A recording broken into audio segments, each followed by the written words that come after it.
Hello everyone, welcome back to Comment Made Easy, and I hope you all are doing very well. Before we begin, let me remind my dear students that the contents of this channel are only to supplement your knowledge, not to replace the regular online and offline classes in your institution. So please attend your classes and do not miss them. Also, if you like our contents, please subscribe to our YouTube channel, like the videos and share these videos with your friends, with your batchmates, with your juniors. Also, if you are a teacher, then with your students. Please follow our Facebook page and the link will be given in the description. Today we shall talk about Anaemia Mukt Bharat.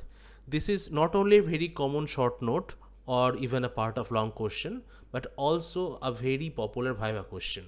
So I believe after watching today's video, you shall be able to aspect all answers related to different initiatives taken to combat the nutritional anemia in our country.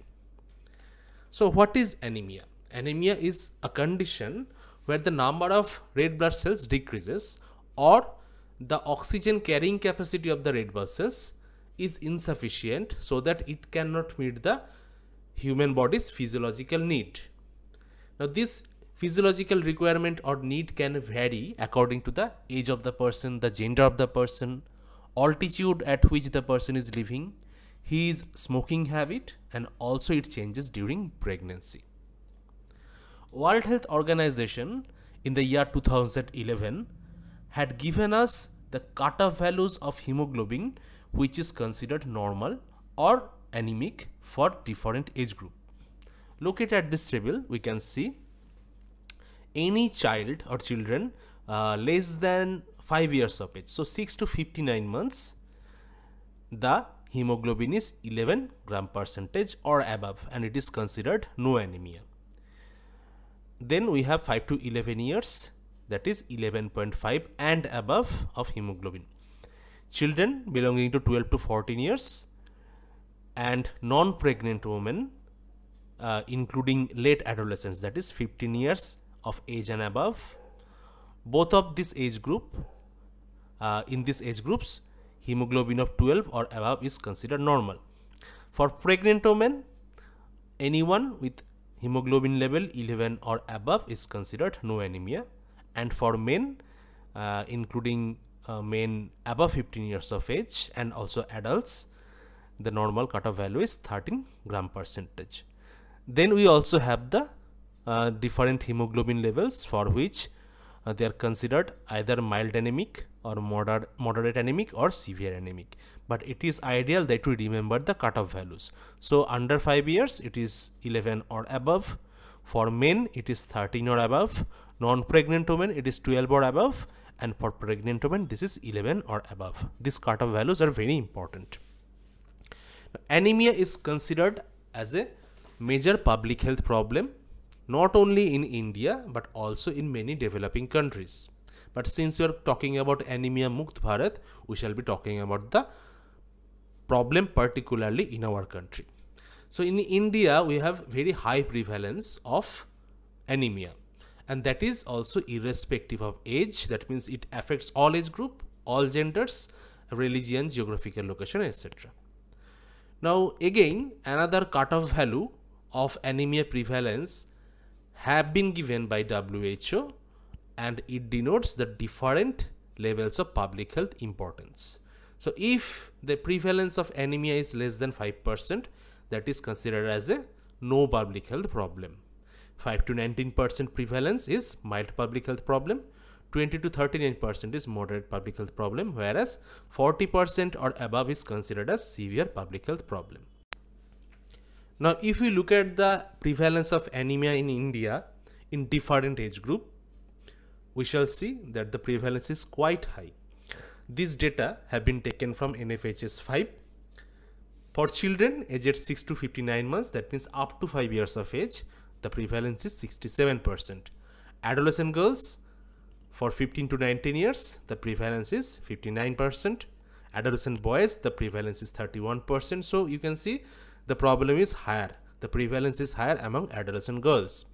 Women of reproductive age group or WRA, and the age group is 15 to 49 years because that is the childbearing age, the prevalence of anemia is 57%. Pregnant women, prevalence is 52%, and lactating women, the prevalence is 57%. So if you remember from the previous slide, the prevalence of 40% or above is considered as severe public health problem, and from this slide itself we can see the prevalence is more than 40% among children less than 5 years, among adolescent girls, among women of reproductive age group, pregnant women, and lactating women. Let us look at some of the programs and their timelines. All these programs were in context of fighting or combating nutritional anemia. In 1970, National Nutritional Anemia Prophylaxis Program was launched. That was followed by National Nutrition and Anemia Control Program in the year 1991. In 2007, 12 by 12 initiative was taken. 2013, NIPI, that is National Iron Plus Initiative, was launched, and in 2018 this NIPI or NIPI was intensified, so that is also known as Intensified NIPI, and it has been renamed as Anaemia Mukt Bharat. So Intensified NIPI is basically Anaemia Mukt Bharat, and it was launched in the year of 2018. So Anaemia Mukt Bharat, also known as I-NIPI or Intensified National Iron Plus Initiative. What is the objective? The objective is to reduce the prevalence of anemia in India by 3% per annum. That means every year in all age groups. That includes the children, the adolescents, pregnant women, as well as the women of reproductive age group. This is important. In Anaemia Mukt Bharat, we have 6x6x6 strategy. So this can also be asked in a MCQ. What is 6x6x6 strategy, or which program it is related to? What are the 3 6s? We have 6 beneficiaries, there are 6 interventions, and also there are 6 institutional mechanisms. And we shall discuss each of them in details, especially the beneficiaries as well as interventions. So who are the 6 beneficiaries? We have children from 6 months up to 59 months. So under 5 children, except for the first 6 months, because during that time a child or a newborn or a baby is supposed to be exclusively breastfed. So nothing extra should be given unless it is medically indicated. Then we are considering children up to 10 years, so 5 to 9 years. Adolescent boys and girls, that is 10 to 19 years, pregnant women, lactating mothers, and women of reproductive age group. So we have 6 beneficiaries: children, older children, adolescents, especially adolescent boys and girls, more focus on the girls, pregnant women, lactating mothers, as well as women of reproductive age group. So these are the 6 beneficiaries. What are the 6 different interventions? First, we have prophylactic iron folic acid supplementation. Then we have periodic deworming. Then we have behavior change communication. Then testing and treatment of anemia. Mandatory provision of iron and folic acid fortified foods. And then addressing some of the non-nutritional causes of anemia, especially in the endemic areas. Special focus on malaria, hemoglobinopathies, and fluorosis. Let us talk about them. This is first intervention, that is iron and folic acid supplementation. Now this is a screen. In the screen you can see we have a screenshot here. This is the table, and there are multiple things that I have marked. This is important. On the left hand side we have the 6 different beneficiary age groups. So 6 to 59 months of children, children 5 to 9 years, school going adolescent girls, out of school adolescent girls, women of reproductive age group, then we have pregnant women and lactating women. They are clubbed together. That is why we have 1, 2, 3, 4. Here we have 2. So 5 and 6. So 6 different beneficiaries. Now let us look at the dose and regimen. If you see, in the age group of 6 to 59 months, that means under 5 years of age group, iron folic acid is given bi-weekly, that means twice a week. In other age groups, it is given weekly, so only once a week, except for pregnant women and lactating mothers who are supposed to receive IFA daily. So please remember the frequency. So 6 to 59 months, this is bi-weekly, pregnant women and lactating mothers daily, and rest of the age groups they will receive once a week. Now coming to the formulation. The children belonging to 6 to 59 months, that means the younger age or youngest age group, they will receive the formulation in syrup form. Rest of the age group shall receive IFA supplementation in tablet form. Okay. Now coming to the dose. This youngest age group 6 to 59 months, they will receive 1 ml of the syrup, and each ml contains 20 milligram of elemental iron and 100 microgram of folic acid. Okay. In the age group of 5 to 9 years, that means the older children, they will receive 45 milligram of elemental iron and 400 microgram of folic acid. All the rest of the age groups, that means the adolescents, the women of reproductive age group, and the lactating and the pregnant women, all of them will receive 60 milligram of elemental iron and 500 microgram of folic acid. In previous versions, especially in case of NIPI, we had 100 milligram of elemental iron, but in Anaemia Mukt Bharat, the dose has been reduced. Now we are giving 60 milligram of elemental iron. So please remember the dose. Then coming to the color of the formulation. So in case of now these colors are for the tablets only. So in older children, that is 5 to 9 years, they will receive pink color tablet. The adolescent age group will receive the blue color tablet. This is also known as iron ki nini goli. And then the pregnant women, the lactating women, as well as the women of reproductive age group, they will receive the tablet in red color. So this is all about the formulation, the dosage and the frequency. One thing that I have missed, let me tell you again, what is the dosage, not dosage, rather what is the frequency of iron and folic acid among the pregnant women and lactating mother. We told that this is to be given daily. Question is for how long? So the duration of the course. It should be started from 4th month of pregnancy. That means from the beginning of 2nd trimester, and should be continued throughout pregnancy. So at least 180 days minimum. And after delivery, it should be continued for at least another 180 days. So 6 months or 180 days before delivery and 6 months after delivery. Ideally, it should be started from 2nd trimester. Iron folic acid is avoided during the 1st trimester. What is the reason? Iron sometimes causes nausea and vomiting, and also there is loss of appetite because of that. Now pregnancy as a physiological process itself causes nausea, vomiting, loss of appetite. If we give iron along with that, the woman is pregnant and she is in the 1st trimester, she is already nauseous, she is already having loss of appetite. Now we're adding iron tablet to it, so that will increase her symptoms, and she will not take iron, she will reject the tablet. So the compliance will be very low, and because of that we cannot fight the nutritional or iron deficiency anemia in this woman. So that is why iron folic acid tablets, especially the iron component, is better avoided during the 1st trimester and should be initiated during the 2nd trimester. So that is all about the prophylaxis of iron folic acid supplementation.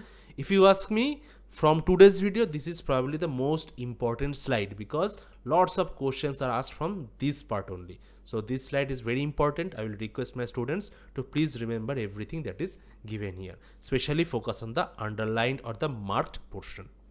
So that was the first intervention. The second intervention is deworming. Deworming is done by albendazole tablet, and this is done biannually, so twice a year. So in all age group, twice a year done, 400 milligram, except in youngest age group, that is 12 to 59 months. If you notice, 6 to 12 months we do not give albendazole. Albendazole is given 1 year onwards. So if the age is between 1 and 2 year, half tablet is given, that is 200 milligram. Whereas if the age of the child is more than 2 years of or if any person who is aged more than 2 years will receive a full tablet of albendazole, that is 400 milligram.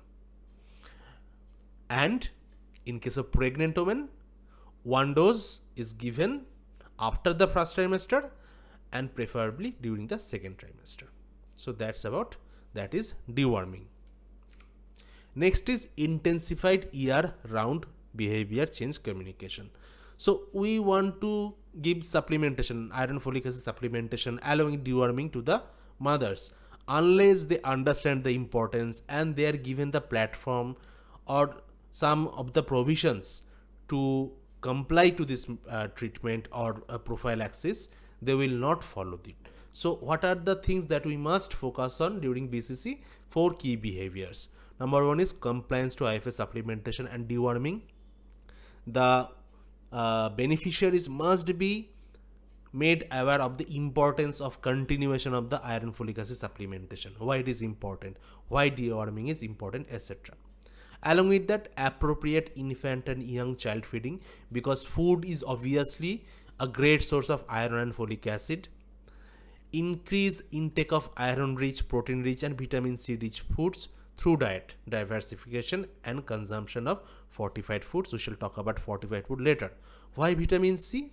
Vitamin C or ascorbic acid acts as a reducing agent. The food that we consume mostly contains ferric, so iron in ferric form, but iron is better absorbed in ferrous from our intestine. So that is why vitamin C or ascorbic acid reduces the ferric form that is present in the food into ferrous form, and this ferrous form is better absorbed in our gut. So that is why we can have more amount of iron in our system. So that is why vitamin C is important. Practice of delayed cord clamping in all health facility deliveries, followed by early initiation of exclusive breastfeeding.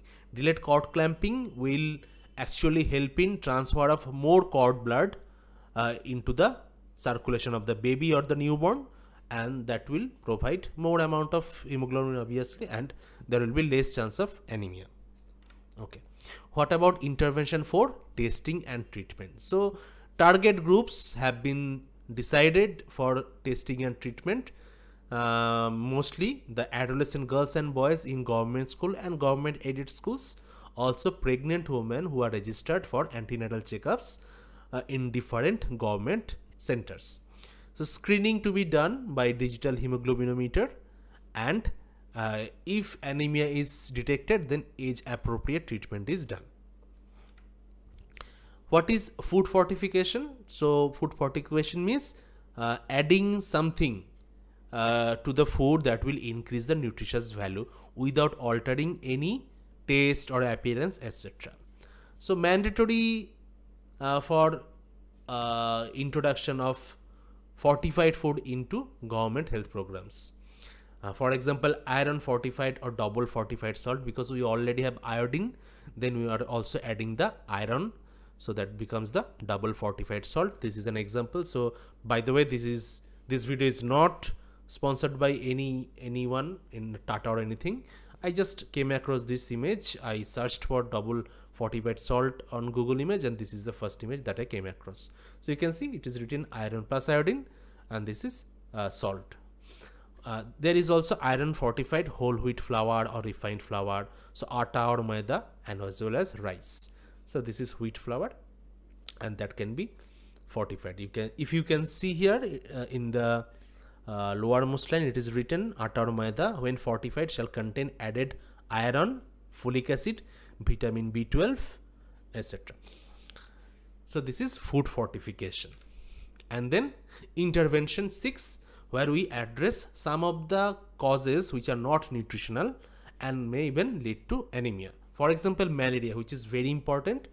So tests for malaria to be done in endemic regions, and people should be made aware regarding the use or benefit of using LLIN, that is long lasting insecticidal nets.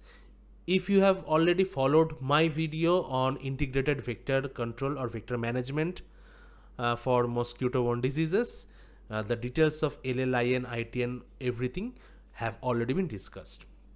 Then we also have some of the hemoglobinopathies that can lead to anemia. So comprehensive screening and management is important. Also premarital and preconception screening and counseling. There is scope for that to avoid any kind of hemoglobinopathies in the newborn. Fluorosis, another reason. We can have some of the areas which are affected by excess fluoride. So behavior change, communication regarding use of safe water as well as nutritional improvement. And then there is, we also have a program, national program for prevention and control of fluorosis. So these are all the 6 interventions. So far we have discussed the 6 beneficiaries and the 6 interventions. Next we have the 6 institutional mechanisms. I am not going into details because for undergraduate level this is not very important. So we have intraministerial coordination. We have National Center of Excellence and Advanced Research on Anemia Control. Of course, in medical science there is always scope for medical research, advanced researches that will not only provide us new informations but also will provide us new plans or new ways to combat the already existing problem. Then we also have National Anaemia Mukt Bharat unit, convergence with other ministries, strengthening supply chain and logistics. So this is also very important. To meet the need or demand, we must have a constant supply chain of all the investigations, or you can say different testing kits, investigation methods, etc., infrastructures, all, as well as iron, folic acids, albendazole, everything. So the medicines.